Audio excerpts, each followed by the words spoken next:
Hello বন্ধুরা, good morning. আপনাদের সবাইকে স্বাগত আজকের নতুন ভিডিওতে। তো আজকে সকাল এখন প্রায় 8টা বাজে। শুকরগুলোকে খাওয়ান টাউন দিয়ে দিচ্ছি। এখন ঘর পরিষ্কার করতে আইছি। তো ঘর পরিষ্কার করতে আইছি, এই যে দেখুন, এগুলো হচ্ছে ভালো শুকরের পায়খানা যেগুলো। কিন্তু এখানে দেখতেছি আজকে হঠাৎ করে একটা শুকর এই যে নরম পায়খানা করছে এগুলা। তো নরম পায়খানা এখানে মনে হয় এটাই করছে।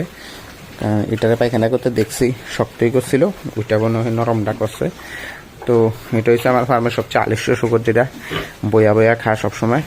একটু আগে দাঁড়াই না ছিল, এখন দেখি ঘুমাই গেছে, ঘুমিয়ে খাইতেছে। তো এত আলস্য এটা। তো হঠাৎ পেট খারাপ না, যে কোনো কারণে হইতে পারে।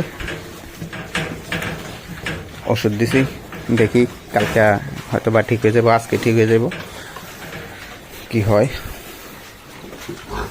আর এদিকে মোটামুটি এখন সবগুলো প্রেগনেন্ট। টোটাল 11টা ফিমেল আছে।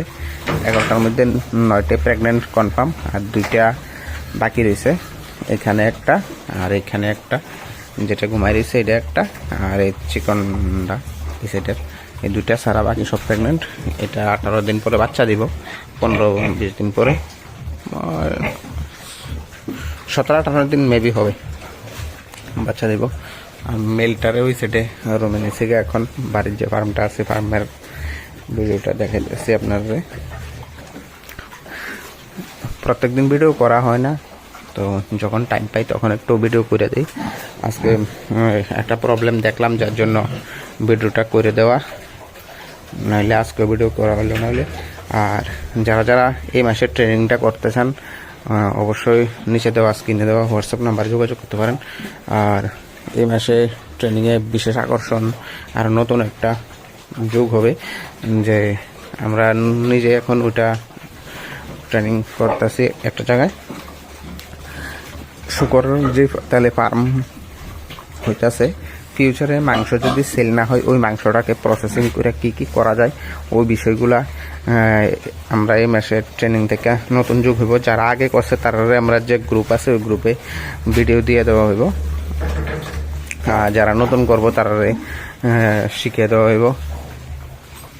তো যেটা হয়তোবা এখনো পর্যন্ত কোনো পিক ট্রেনিং সেন্টারে করানো হয়নি, এটা ফার্স্ট আমরাই নিয়ে আসবো। অল ইন্ডিয়া বলতে পারেন, যে মাংসটাকে প্রসেসিং করে কি কি রেডি করা যায়, এবং কিভাবে ধরুন আপনার ইমার্জেন্সি একটা শুকর মারা গেছে, তাহলে ওই শুকরটাকে কি করবেন, যে কোনো অ্যাক্সিডেন্টলি হতে পারে।